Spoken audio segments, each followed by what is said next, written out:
as we continue our 3-year journey through the Bible. Again, just reading it. I'm not really commenting. I did one commentary after Matthew 24. We are in Exodus chapter 22. Our translation that we're reading through is the Christian Standard Bible. Not all these passages find easy application, and some of them you might wonder, why is this in here? Why are we reading this? And I'm reading it because it's in the Bible.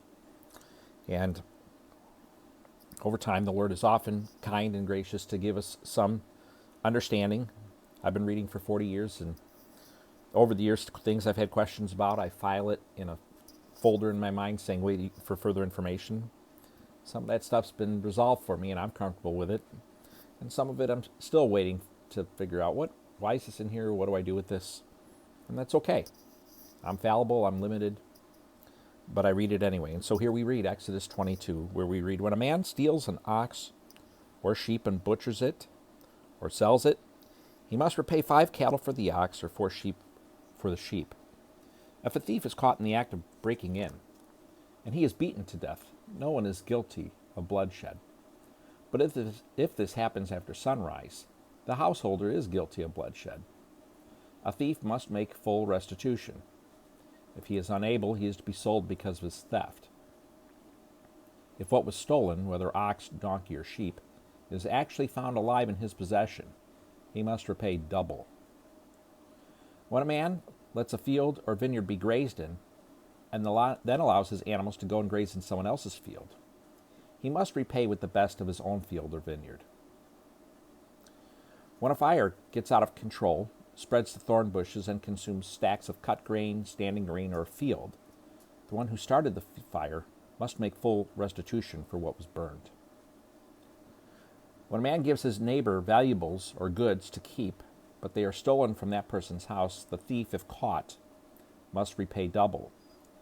If the thief is not caught, the owner of the house must present himself to the judges to determine whether or not he has taken his neighbor's property. In any case of wrongdoing involving an ox, a donkey, a sheep, a garment, or anything else lost, and someone claims, that's mine, the case between the two parties is to come before the judges. The one the judges condemn must repay double to his neighbor.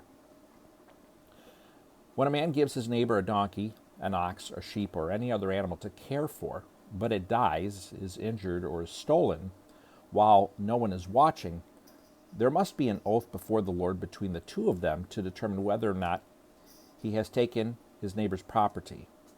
Its owner must accept the oath, and the other man does not have to make a restitution. But if in fact the animal was stolen from his custody, he must make restitution to its owner. If it was actually torn apart by a wild animal, he is to bring it as evidence. He does not have to make restitution for the torn carcass. When a man borrows an animal from his neighbor, and it is injured or dies while its owner is not there with it, the man must make full restitution. If the owner is there with it, the man does not have to make restitution. If it was rented, the loss is covered by its rental price. If a man seduces a virgin who is not engaged and he sleeps with her, he must certainly pay the bridal price for her to be his wife. If her father absolutely refuses to give her to him, he must pay an amount in silver equal to the bride price for virgins. Do not allow a sorceress to live. Whoever has sexual intercourse with an animal must be put to death. Whoever sacrifices to any gods except the Lord alone is to be set apart for destruction. You must not exploit a resident alien or oppress him, since you were resident aliens in the land of Egypt. You must not mistreat any widow or fatherless child. If you do mistreat them, they will no doubt cry to me, and I will certainly hear their cry. My anger will burn, and I will kill you with the sword. Then your wives will be widows, and your children fatherless.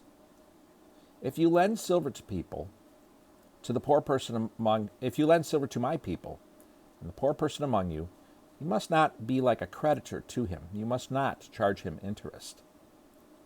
If you ever take your neighbor's cloak as collateral, return it to him before sunset. For it is his only covering. It is the clothing for his body. What will he sleep in?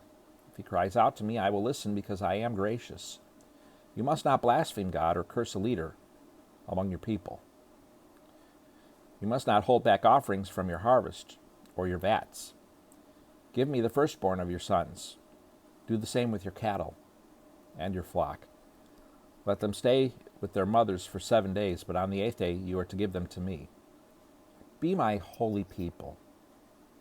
You must not eat the meat of a mauled animal found in the field. Throw it to the dogs. Exodus chapter 22.